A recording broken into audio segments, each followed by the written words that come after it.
Hey guys, I am Game Advisor and welcome back to another Grounded video. Today we're going to be covering 10 beginner tips for new players and returning players in Grounded. So with that being said, let's get started.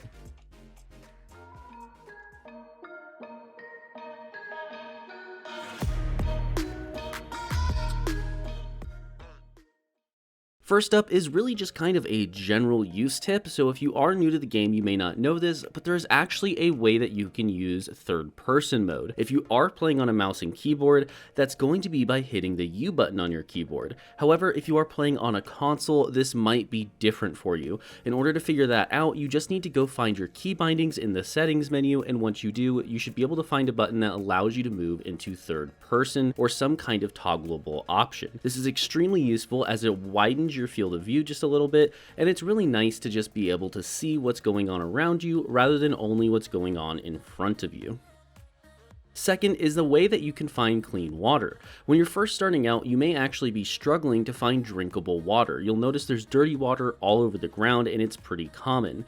But if you want to find drinkable water very easily, all you need to do is look up. Any normal grass leaf that is not actually dying or in a tree or something like that, but regular actual grass on the ground, you'll see these little dewdrops form on. They can be hard to spot at first, but once you know what you're looking for, they're pretty easy to find. All you need to do is when you see one, follow the leaf back down to where it actually touches the ground, smack it with a hatchet, and then it will fall down to the ground and you can go ahead and drink it. It's worth noting that if you do have a little canteen, you can actually fill that up with the dewdrop rather than simply just drinking it right from the ground. Third is going to be another tip related to grass, which is a very simple one, and that's the fact that if you actually chop the grass down to get the grass pieces for building and things like that, you can actually go ahead and chop the base of the tree if you're in need of fiber. Fiber is one of the most used resources in the game, so this is something that'll just help you always to have more of it. All you need to do is after you chop the grass down, go ahead and chop the base, the little stump of the grass, and you'll get a little bit of fiber out of it.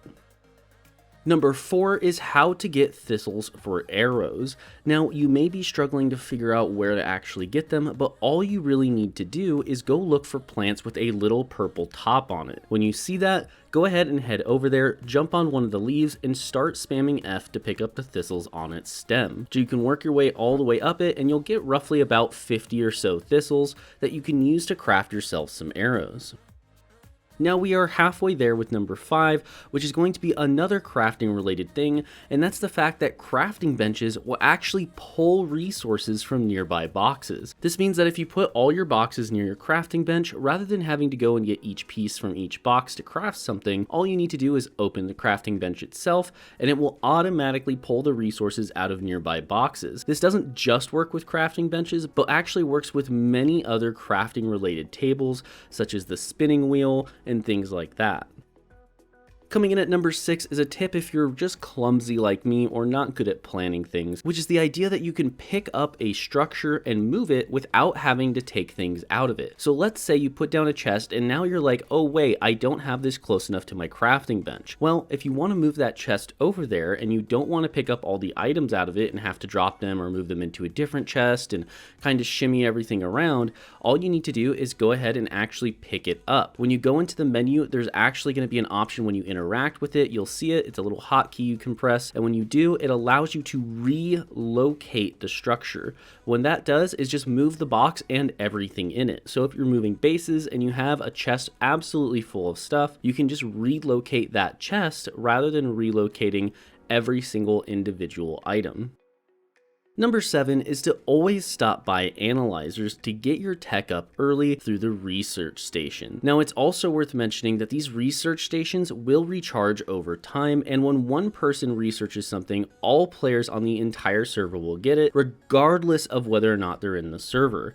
This is also how you're going to be getting a lot of raw science, which we'll talk about when we get to Burgle here in just a second. The main thing to get out of this tip is that you want to be researching every single little thing you can, no matter what it is, as often as possible. Obviously, you're not going to be able to research the same thing twice, and in order to get that raw science and get new blueprints to craft new things, you want to just be constantly researching everything that you can.